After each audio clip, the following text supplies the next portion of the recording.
Welcome to Cut Through the Noise with Dave Toronto, bringing you the truth behind the headlines in business and current events. Let's go!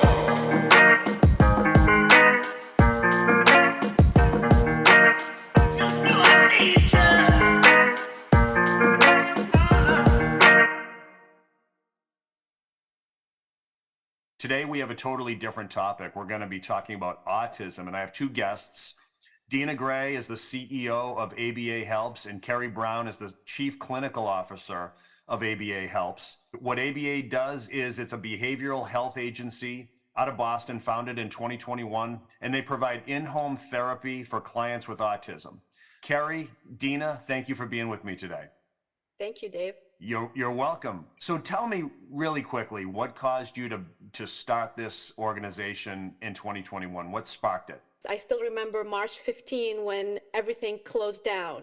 That was a very, very dark, bad time for all of us family with special needs. Kids with special needs do not understand specifically why their activities have stopped, why they cannot go to school anymore. The whole school system went on remote. But some of us with kids who have autism, I can talk about my daughter, Emilia, who has severe autism, cannot really take advantage of the remote learning.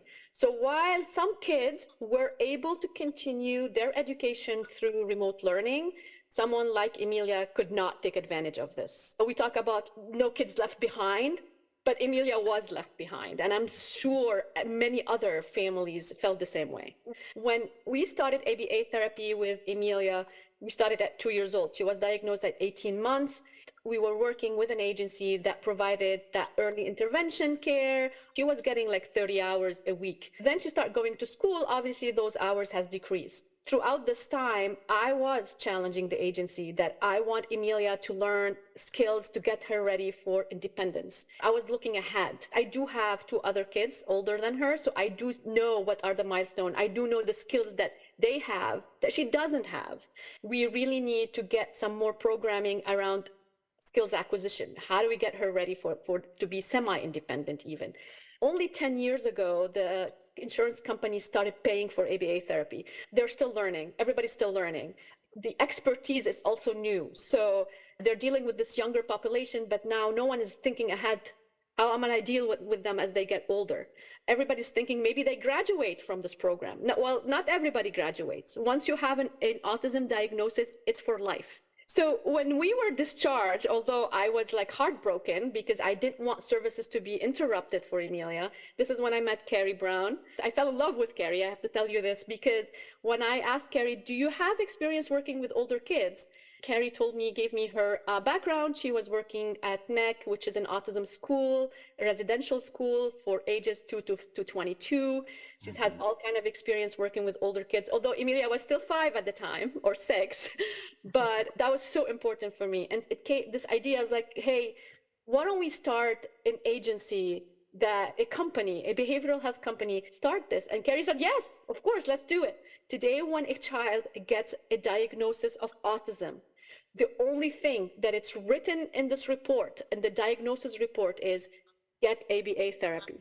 It's about quality, and it's about how much the parent is willing to invest. Just to create some balance here, there's a couple of things I might want to, I'd like to throw out because I don't understand a lot about autism. I read a stat recently that stated 1 in 44 children in the US have been identified as being on the autism spectrum. And that's up from 1 in 150 kids just a generation ago. And the other thing I read was that there is no known cause or cure. So my question is it that there are more autistic diagnoses because there are more kids with autism, or is that we're becoming more aware of it that's causing the diagnoses to go up? I think we're becoming more aware of it. So, a lot of people know the signs earlier. They're looking to see, when the kids start lining up their toys or aren't responding to their name or don't really want to interact with their siblings, they're bringing it to their doctors earlier on. So I think I read an article recently that most kids now are diagnosed by the age of 8 and as early as 6 to 12 months. which was a little bit, there was a lot more being diagnosed at a later time in life. A lot of it is people are aware, doctors are aware. I think they're just being referred earlier on in life. Okay. So you said lining up toys, and immediately I got paranoid. Like you hear about, OCD or ADHD or ADD, all these things. Stupid example. I used to go to my grandmother's house, and she had two chairs that were that sat in front of the fireplace, and they were on angles, and there were little foot mats in front of the chairs that were also in front of those chairs on the same angle. But I would get these thoughts in my head that the foot mats needed to be aligned with the walls, and I would always switch them. And my grandmother would come in and say, "Who's switching these mats?" And it was me. Does everybody have some element of something that isn't a condition, or do I have something here? So to be diagnosed with autism, you have to meet certain criteria. So it's called the DSM-5. So the first part is there is a deficit in either communication or social, right? You have to meet that. Then the second part is repetitive or restrictive interest. So sometimes when you meet kids with autism, they can tell you every single thing there is to know about a train. Like they know all parts, they know how it works. I mean, they know everything. But you have to meet both of those parts, right? So it's not just one or the other. You kind of have to, either have a deficit in the social and communication world and have the restrictive and repetitive behavior. So lining up cars is one example, but like what I like to tell people is I like things to be organized too, but is it that like you don't know how to play with cars, right? Like, so these kids don't pretend to do like the car crash or anything like that. They literally just line up their cars, and that's how they play with cars. Okay, let's get one thing on the table. There are people out there that don't believe in the ABA, treatment plan or the methodology of philosophy. And everybody's entitled to their own opinions on anything. So I'm not here to decide who's right and who's wrong or who should think what. But if those that don't believe in, say, the treatment, what are some of the things that they're saying? Yeah, so I think sometimes people who don't believe in ABA worry that we're trying to change their child's personality. We're trying to restrict what they do and how they act. And, I can't speak for every clinician because everyone is different. But I think one way I go about it is, teaching them when it's appropriate to act a certain way versus like, you can't ever do this, if that makes sense. Okay, any comments on that, Dina? Yeah, so every child is so different. Obviously, ABA cannot be for everybody, but this is the only hope that sometimes parents hold on to until something else is discovered. Obviously, like Kerri said, we've heard about all this. Some parents tell me, well, what if, what if ABA is not going to work for us? I'm like, yes, it could be something's not going to work for you. And sometimes I say, you know what? You have to be lucky for things to work for you. It's the same thing with taking medication. There are some medications going to work for you and some medications are not going to work for you. So yes, I wish I can tell families that ABA is going to work for everybody, but it's not. Okay. And I would think that the solution is going to be different. There are mild cases of autism and then there are severe cases of autism. I think you even mentioned, Dina, that your daughter was nonverbal at one point, which is, I'm guessing, a harsher case than, say, somebody who has, what is it, Asperger's? Am I pronouncing that right? Yeah, or like, I know the world right now doesn't like to, in our world right now, they're trying to go away from like low functioning and high functioning. Like they don't want us to label the kids, but I'm still more realistic when it comes to my child. Again, my child is more on the severe, I would say, side, more lower functioning, which means the skills that my child needs are way more than any other child who is on the spectrum. So I'm just more in terms of that. And I would like to say it because my child, and I want to say, how I describe her, not necessarily I'm labeling her, but I just want to come across like what the profile of my child, that my child is way on the other side than the higher functioning kids. I forget which one of you said that you don't want to, some people might perceive that you're trying to change their child. And I wonder about that just in general with people. If your goal is to create independence or your goal is to socialize or to acclimate, for example, is that being labeled as changing someone? And I ask that rhetorically because I think about any person.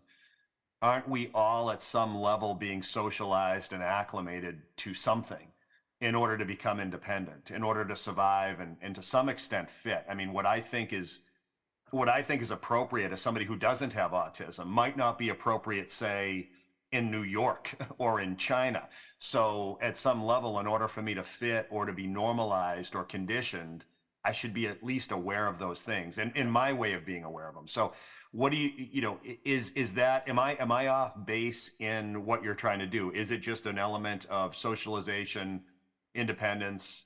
No, I think you're correct. Like, we're not trying to change who the person is, but we're trying to teach them, how to act in certain situations. So I think, if you go to a soccer field and you bring them basketball and try to play basketball, they're not going to fit in. So teaching them, like, this is how you play soccer, this is how you take turns, and just like trying to get them to, socialize. Some kids with autism don't even know how to greet another person. So teaching them how to say hi to someone when they walk in the room are just little things that we take for granted that, some of these kids need to work on. I go back to skills. Like, these are skills. I think about them as skills more than I'm changing a child. Right. Like, what are the skills that this child needs?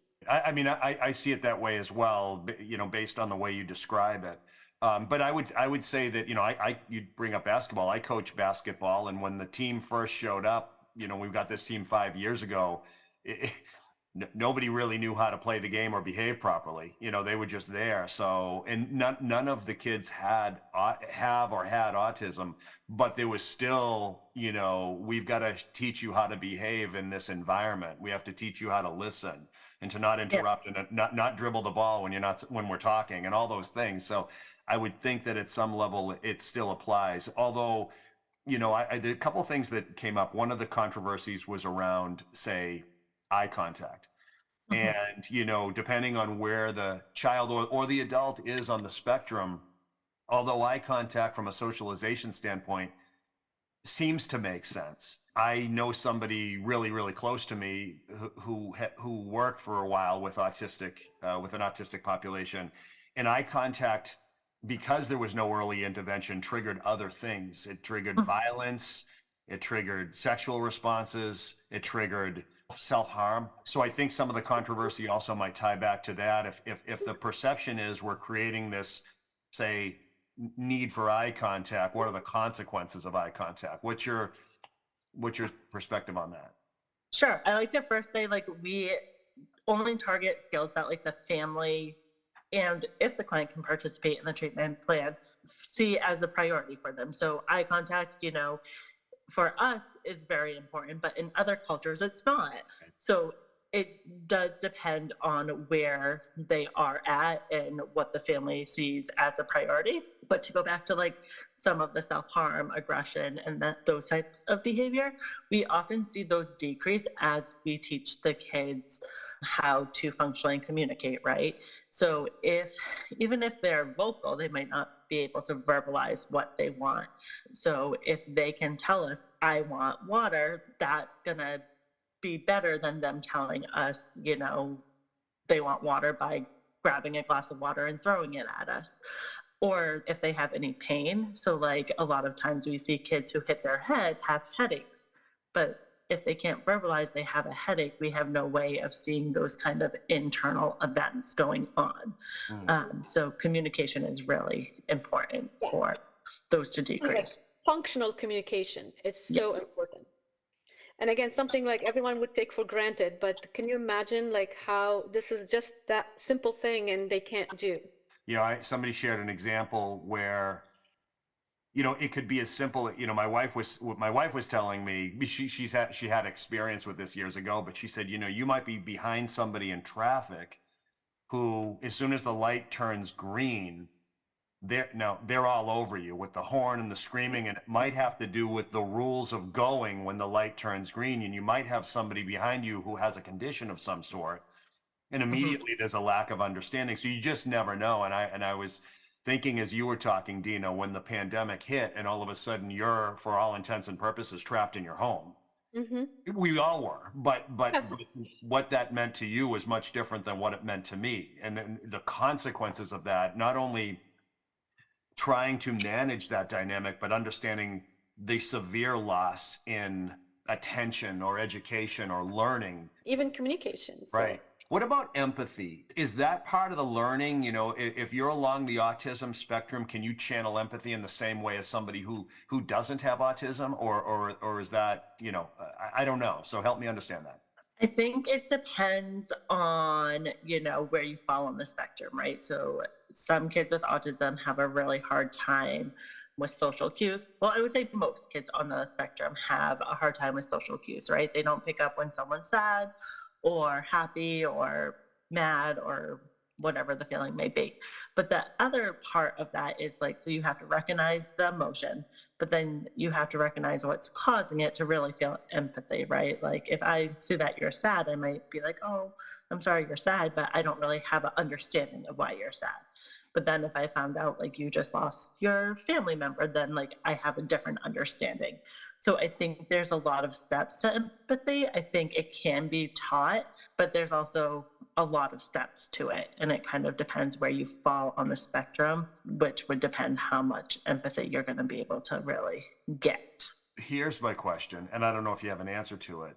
On one level, you know, is it that you're trying to teach at the very least an intellectual understanding of the circumstance so that the child or adult child understands here's likely what's going on, even if it's with an intellectual response? Yeah, I think one example that I can give you is there was a dad that during the pandemic had to work from home, and he would be like, I'm clearly not available yet. My son keeps coming to me and trying to play with me and talk to me, and I'm clearly working on my computer. But he didn't pick up on any of those social cues, so he would just continue for like hours at end trying to get his dad to engage with him. And his dad was like, I would even yell at him and he just would continue. So we fixed it by just putting a sign like, I'm available, I'm not available. It was a clear cue. So I think, you know, you have to start with having them be able to see the social cues that are going on in the environment. Is the person sad? Is the person happy? Like, are they available? Yeah. Are they not available? Are they mad? Something to add too, like most of the kids, they are visuals. Like you have to show them a visual for them to understand what's going on. And even like, again, I'm gonna go, sorry, but back to the severity of any child, we start with a visual. Anything to teach a child, we start with showing them a picture of. Even like simple as like, I want to go, let's say it's time right now to eat, and then we're going to take a bath, for example. We have to show them food, how they're pictures of food, pictures of how they're eating, and then how after that they're going to transition to the bathroom. So also there's like that transitioning piece that you think, we don't think about it, but for these kids, you need to show them a transition piece visually for them to really understand. Yeah. It's fascinating. So the learning comes from a visual perspective, but you know, on one level, you're saying that they might not pick up on the social cues in terms of, say, how somebody else is feeling. I'm feeling frustrated and I'm busy, get out of my office. You know, they're not picking up on that. Yeah. So the emotional connection isn't there. And on the other side of that, though, they may be driven by emotion. So it's almost there's a heightened awareness to how maybe they feel inside, even if it isn't communicated effectively, but there's a lack of awareness about how somebody else might be feeling.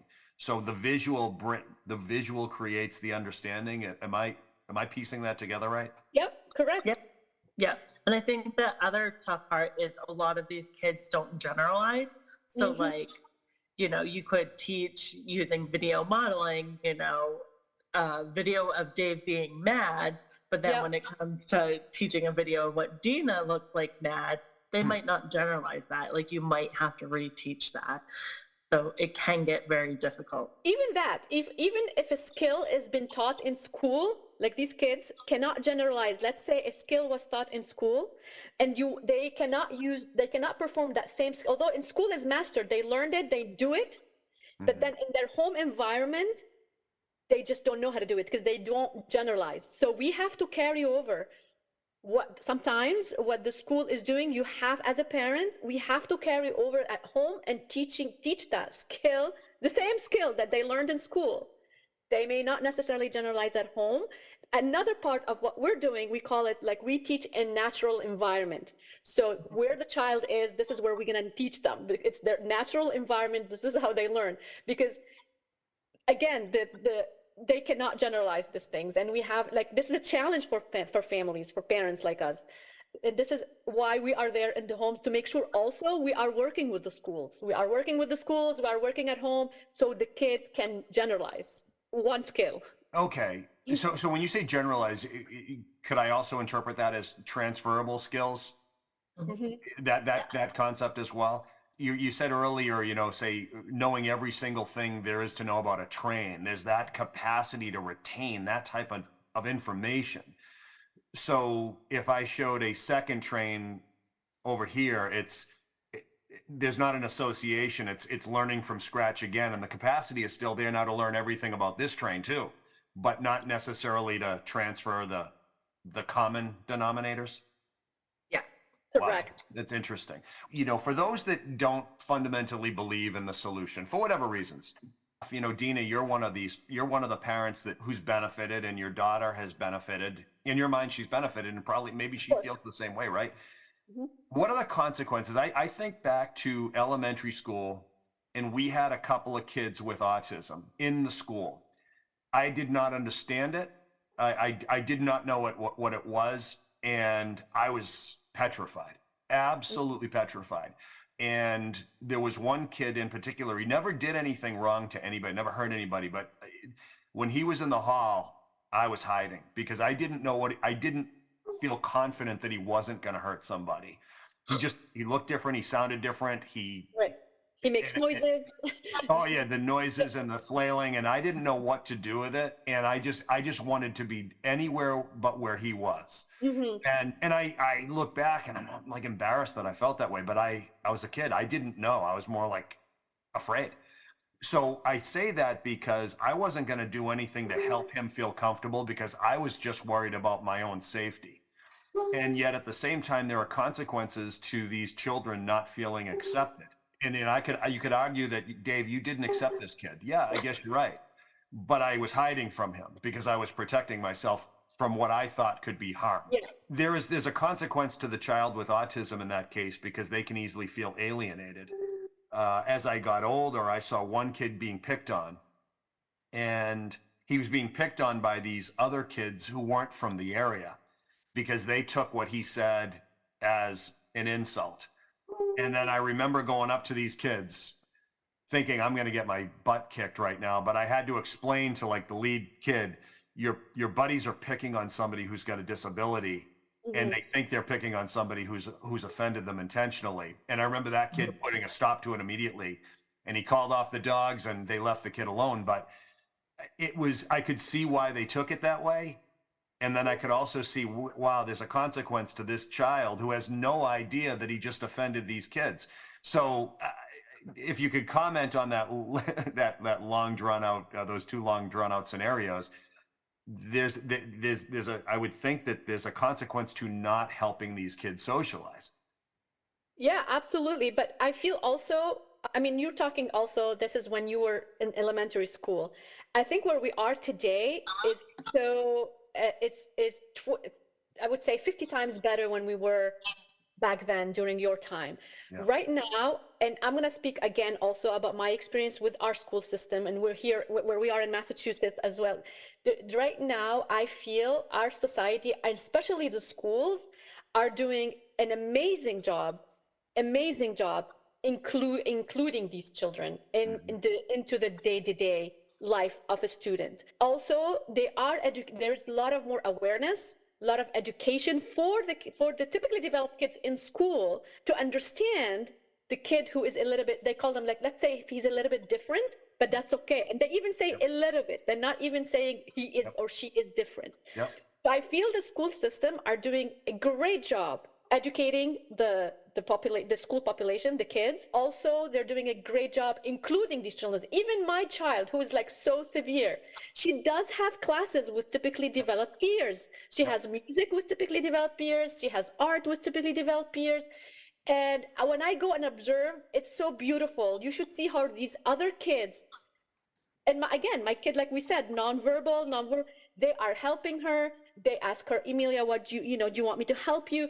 So, and this is driven by the schools. So that kind of like where we are today, it makes me so happy that even though Emilia makes noises and she may flap her hands, but those behavior that are so now they normalize this behavior in school, as long as obviously they're not aggressing towards other kids, right? We do see aggression. There are aggression. These the kids have aggression, and it's stimulating from like probably cannot communicate with how they're feeling. They could have a headache.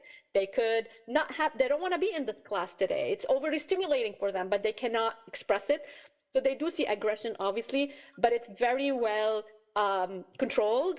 And now in schools, the school system that at least my kids, there is ABAs, in schools. There is a BCBAs in school. Teachers, the aides, everyone is very well trained today on how to integrate the special need, whether you have little needs or high needs, how do we integrate them into our schools? And they're doing a great job. Now, obviously, you're still going to have situation. You still have some bullying. You're still going to have some, but it's not at the degree where we were 10 or 20 years ago. I agree. I say that because I was talking to my daughter last night, who's 14, and I was telling her about this morning's conversation, and I was sharing some of these stories, and I feel I'm a dinosaur when I share an experience from when I was a child to what she shares, and she kind of looks at me like, oh, Dad, we've got so and so in our class, and she explains it like there's these lovable little ways this kid has about him, and she was telling me about there's a group of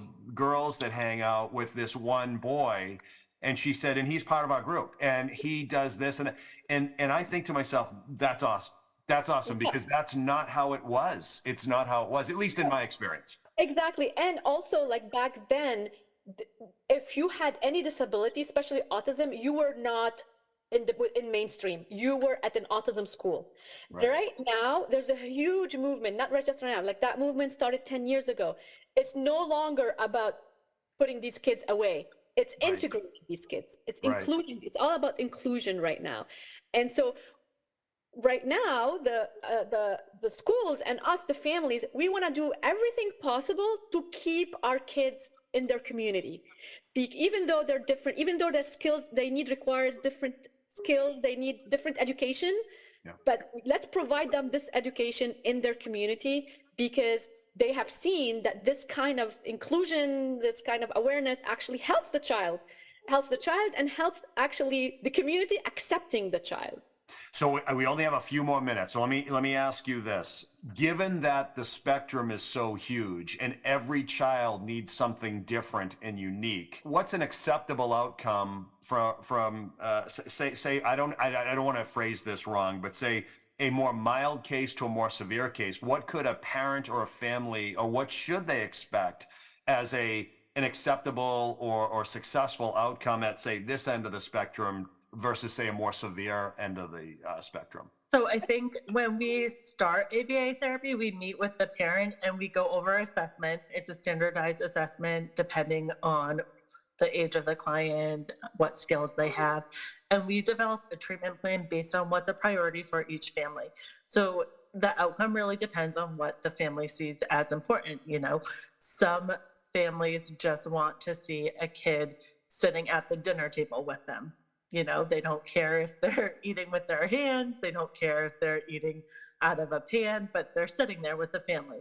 Where others want to just see them eating off a plate. They don't care if they sit at the table or on the floor. So it really depends on each family. Each family dynamic is different. Each situation is different, and it's just really the outcome depends on what the family sees as a priority for the child.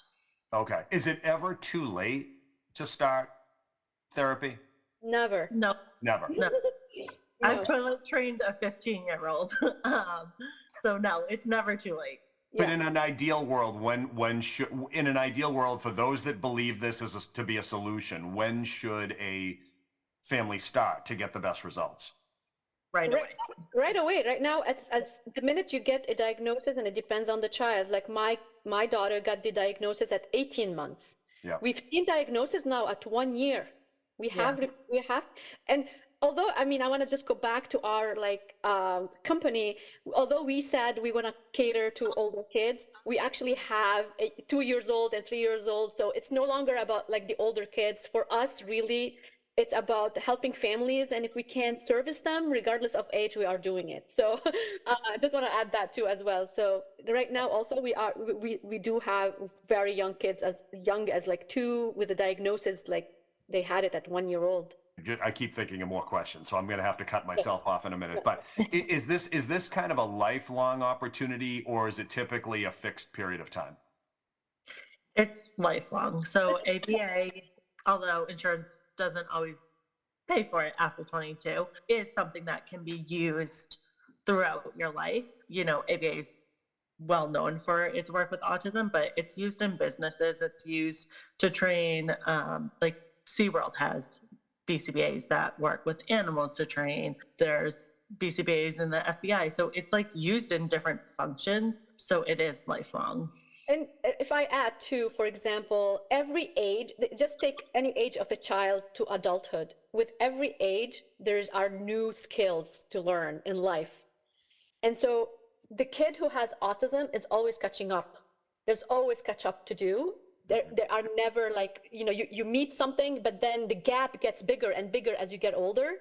It gets bigger and bigger, and then you're trying to catch up and trying to close this gap, but this gap does not even close ever, in my experience.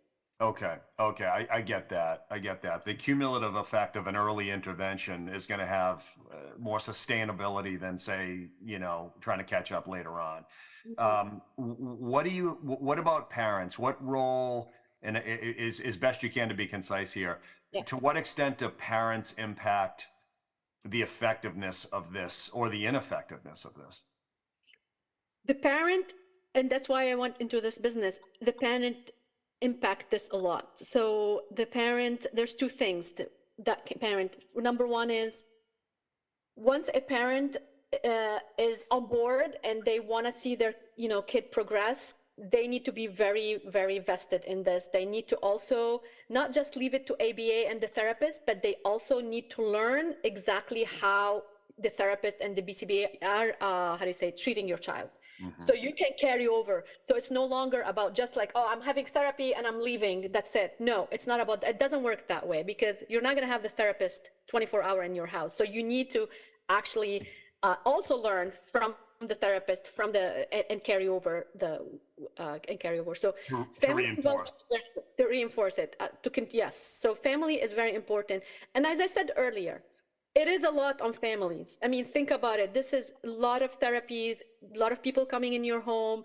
It is a commitment, and to see a family really need to be committed to this to see progress. Got it. And it's hard on families, and I get it, and I know, this is something we cannot describe it to someone who's not living it, to be honest with you. But the reward is big. When you see your child progressing, when you see your child learn the skill, celebrating this progress is amazing. And I know it's little, but for families, when they see this, it's something really to be very happy, very proud of. You become so proud of yourself as a family, as a parent, and proud of your child as well. When you see them, putting all this time and effort for something, so you will see the outcome if you put, your heart into it. What's the best way for people to reach you if they want more information? Definitely, they can visit our website, www.abahelps.com. Kerri? They could email us at info@abahelps.com. Okay. So info@abahelps.com is the email address. Yeah. Correct. Okay. Dina Gray, Kerri Brown, thank you very much. Thank you so much, Dave. All right. I enjoyed it. Us too. You've been listening to Cut Through the Noise with Dave Toronto. Please subscribe, and for more information, check us out on Instagram at CTTN Podcast.